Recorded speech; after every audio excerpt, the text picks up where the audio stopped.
खलीलुर रहमान आज़मी का पूरा नाम खलीलुर रहमान आज़मी, सीधा सुल्तानपुर आज़मगढ़ उत्तर प्रदेश में 9 अगस्त 1927 ईस्वी को यह पैदा हुए। इनके घर का माहौल अदबी और मजहबी है। इनकी इब्तदाई तालीम ज़िला आज़मगढ़ में यानी शहर आज़मगढ़ में होती है। आतिश की शायरी पर इन्होंने रिसाला निगार में किस्त दर किस्त मजमून शाये कराया। आपकी मुलाजमत होती है शोबा उर्दू अलीगढ़ मुस्लिम यूनिवर्सिटी में लेक्चर के ओहदे पर। 1 जून यानी 1 जून 1978 को आप इंतकाल फरमाते हैं। 51 साल की उम्र में दौरान मुलाजमत, अभी आप मुलाजमत ही कर रहे थे, आप ड्यूटी कर ही रहे थे, इसी दरमियान अभी आपकी उम्र 51 साल की थी कि दाइए अजल को आपने लब्बैक कहा।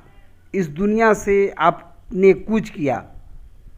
आपने जो शेरी मजमूए लिखे हैं उसमें एक है कागज़ी पैरहन जो 1955 में शाया होती है। दूसरी है नया अहदनामा जो 1965 ईस्वी में शाया होकर मंजर-ए-आम पर आई। तीसरी किताब है ज़िंदगी है ज़िंदगी जो 1983 ईस्वी में अशात पजीर होती है। चौथी किताब आसमां ए आसमां 2000 ईस्वी में यह शाया होकर हम लोगों के बीच में आई। उनके तनकीदी मज़ामीन के जो मजमूए हैं, उनके तनकीदी जो किताबें हैं वो इस तरह हैं। फ़िक्र व फ़न 1956, ज़ाविये निगाह 1960, मज़ामीने नौ 1977, नवाए ज़फ़र 1975। तो ये रहे खलीलुर रहमान आज़मी के मुताल्लिक़ और मुख्तसर सी गुफ्तगू उनकी हयात ज़िंदगी पर। और उन्होंने जो शेर व शायरी की है वो हमारे निसाबी किताब में ज़ेरे नज़र है। आप इसको देखेंगे कि खलीलुर रहमान आज़मी ने अपनी गज़ल में किस तरह इसे ढाला है। इस पर भी दुश्मनों का कहीं साया पड़ गया, इस पर भी दुश्मनों का कहीं साया पड़ गया, गमसा पुराना दोस्त भी आखिर बिछड़ गया। शायर के इस शेर से मायूसी झलकती है और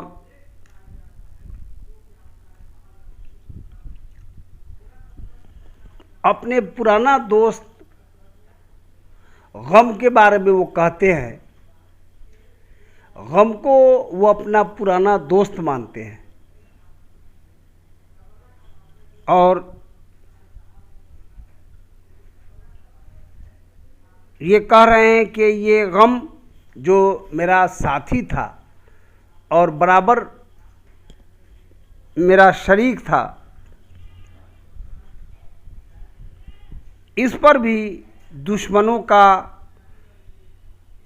साया पड़ गया, दुश्मनों की निगाह पड़ गई और वो मेरा पुराना साथी गम मुझसे बिछड़ गया, मुझसे अलग हो गया।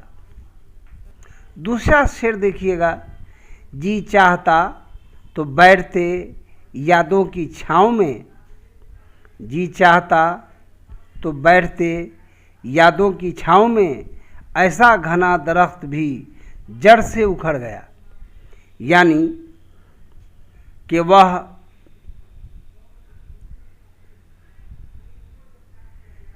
यादों को एक घना दरख्त के तौर पर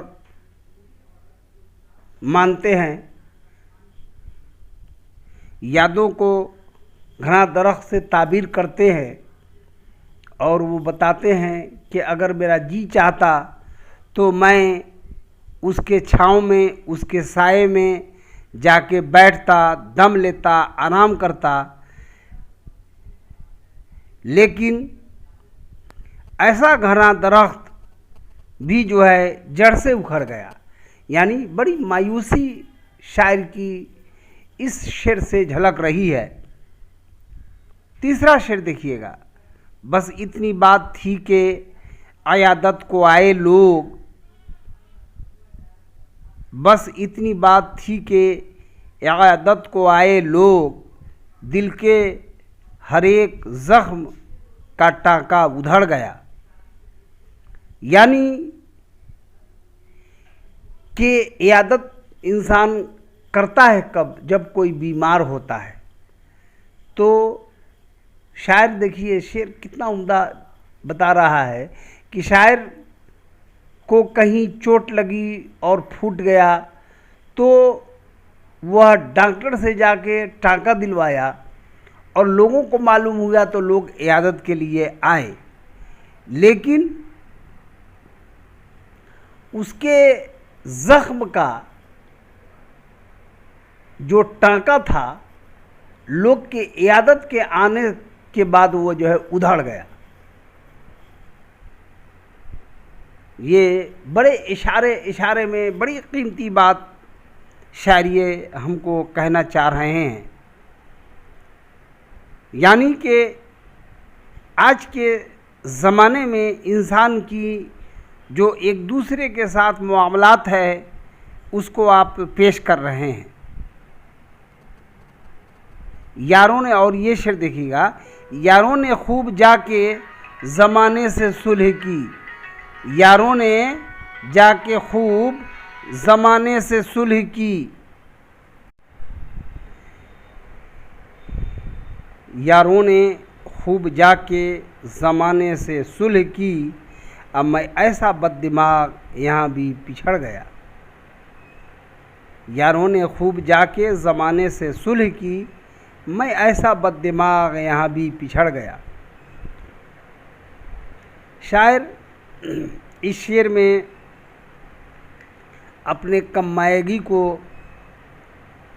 बयान कर रहा है और अपनी हकीकत को खोल के रख दे रहा है कि हमारे दोस्त अहबाब जो थे वो ज़माने से सुलह कर लिया, ज़माने के साथ चलने लगे, लेकिन मैं ऐसा बददिमाग निकला कि मैं यहाँ भी पीछे रह गया और मैं ज़माने से सुलह नहीं कर पाया। यानी कि शायर के इस शेर में भी बहुत अफसोस और पछतावा झलक रहा है। उसके बाद का शेर देखिए, कोताहियों की अपनी मैं तावील क्या करूं, कोताहियों की अपनी मैं तावील क्या करूं, मेरा हर एक खेल मुझी से बिगड़ गया, मेरा हर एक खेल मुझी से बिगड़ गया। शायर इसमें महरूमी के साथ साथ अपनी कोताही को बताने की कोशिश किया है और अपनी कोताही वो बता रहे हैं, अपने कमियों को वो जाहिर कर रहे हैं। मैं अपनी कोताही को किस चीज़ से तावील करूं, मैं अपनी कमी को किस अंदाज में बयान करूं। मेरा आज जो हाल हुआ वो मेरे अपने ख्याल और अपने कोताही का ये नतीजा है। और वो बहुत अफसोस भी कर रहे हैं और ये भी कहना चाह रहे हैं कि मैं इसके लिए किसी दूसरे को बदनाम करना नहीं चाहता हूँ, और मैं किसको बदनाम करूँ, ये तो हमारे हाथ का ये सब किया हुआ है, इसलिए मैं बदनाम भी करूँ तो किसको करूँ। और आखिरी शेर देखिएगा, अब क्या बताएं क्या था ख्यालों के शहर में, अब क्या बताएं क्या था ख्यालों के शहर में, बसने से पहले वक्त के हाथों उजड़ गया। ख्याल की दुनिया में शायर पहुंचने के बाद यह शेर कह रहा है, ख्यालों के शहर में क्या था मैं ये क्या बताऊं। यानी ये अपनी लाइल्मी का जिक्र करते हुए बता रहे हैं कि मैं अपने ख्यालों के शहर के मुतालिक क्या बताऊं, मैं इस शहर में बसा भी नहीं, बसने से पहले ही वक्त के हाथों में उजड़ गया, मैं लूट गया। यानी कि ख्याल में जिस बात को लाना चाह रहे हैं उसको मैं ख्याल में भी नहीं ला सका। ये इनकी पहली गज़ल है। और साथ ही साथ दूसरी गज़ल भी आप समाअत फरमाइए।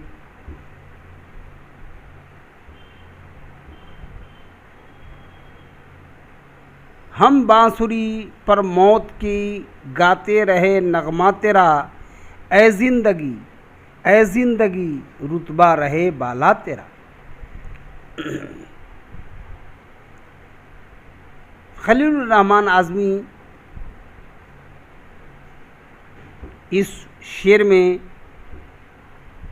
ज़िंदगी को दाद देते हैं, ज़िंदगी को दुआ दे रहे हैं और मौत को ये कह रहे हैं कि ए मौत, मैंने खूब तेरा चर्चा किया और बांसुरी के नगमे पर भी इसको मैंने गाया बजाया, इसलिए कि मौत से कोई जान नहीं बचा सकता, मौत से किसी को छुटकारा नहीं है। इसलिए मैं इस दुनिया में तेरा खूब चर्चा किया है और ज़िंदगी को दुआ दे रहे हैं कि ए ज़िंदगी वाह भी तू भी क्या चीज़ है, तेरे अंदर भी क्या खूबी है, तेरा जो ये मर्तबा है, तेरा जो ये ओहदा है, ये हमेशा बुलंद व बाला रहे, इसकी दुआ दे रहे हैं ज़िंदगी को। साथ साथ वो मौत को भी नहीं भूल रहे हैं। यानी कि खलीलुर रहमान आज़मी ये हमें सबक देना चाहते हैं कि ये लोगों, दुनिया में जीने वालों, तुम कभी भी मौत को न भूलो, तो अच्छी ज़िंदगी जी लो, अच्छी ज़िंदगी जियो, लेकिन साथ साथ जो हकीकी चीज़ मौत है इसको याद रखो। इसके याद रखने से बड़े बड़े लोगों ने कहा है कि मौत को याद रखने से बहुत सारी गलतियों से इंसान महफूज रहता है। बहरहाल इसमें इस्लाह भी है, दुआ भी है और याद भी है। आगे का शेर देखिए, अपना मुकद्दर था यही ऐ मंबए आसूदगी, अपना मुकद्दर था यही ऐ मंबए आसूदगी, बस्तिशनगी गो पास था दरिया तेरा। क्या शायर किस पैराए में शेर को सजाया है, उसके तख़य्युल को दाद दीजिए। फिर समाअत कीजिए इस शेर को। अपना मुकद्दर था यही ऐ मंबए आसूदगी, बस्तिशनगी गो पास था दरिया तेरा। प्यास के करीब में ही दरिया बह रहा था, लेकिन हमारी किस्मत में यही था कि दरिया के होते हुए भी मैं प्यासा रह जाऊं। वो आसूदगी को मुखातब करके कह रहे हैं कि ए आसूदगी, ए मुंबई आसूदगी, मैं प्यासा रह गया, इसी का मुझे अफसोस है, दरिया होते हुए भी मैं प्यासा रह गया। ये शेर देखिए, इस गाम से उस गाम तक जंजीर गम के फासले, मंजिल तो क्या हमको मिले, चलता रहे रास्ता तेरा।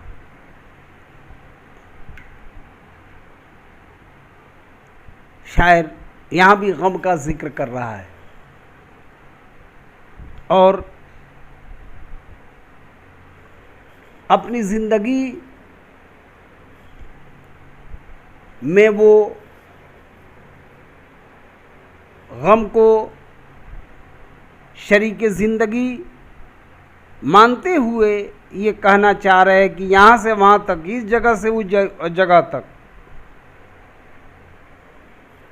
जंजीर गम के जो ये फासले हैं, इनकी जो दूरियां हैं, मंजिल तो क्या हमको मिले, हम मंजिल तक कैसे पहुँचे, है ना। हम तो गम में ही डूबकर आगे बढ़ते रहे यहाँ तक कि गम में ही मेरी सारी उम्र कट गई, मैं रास्ता चलता रह गया, लेकिन हमें मंजिल नहीं मिल पाई। आगे कह रहे हैं, तू कौन था, क्या नाम था, तुझसे हमें क्या काम था, हर पर्दे दिल पर अभी धुंधला सा एक चेहरा तेरा।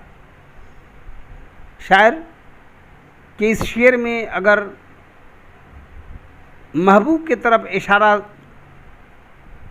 करके देखते हैं तो ये समझ में आता है कि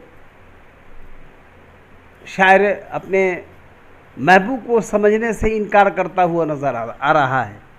तू कौन था, क्या नाम था, तुझसे हमें क्या काम था, हर पर्दे दिल पर अभी धुंधला सा एक चेहरा तेरा। यानी कि मैं तुझको नहीं जान रहा हूँ। पहले मिसरा में लाइल्मी भी है, लेकिन दूसरे मिसरा में याद भी है, और याद में भूल, और शायर ये बताने की कोशिश कर रहा है कि तेरा धुंधला सा चेहरा मेरे दिल के पर्दे पर है। यानी शायर इसमें भूला नहीं है,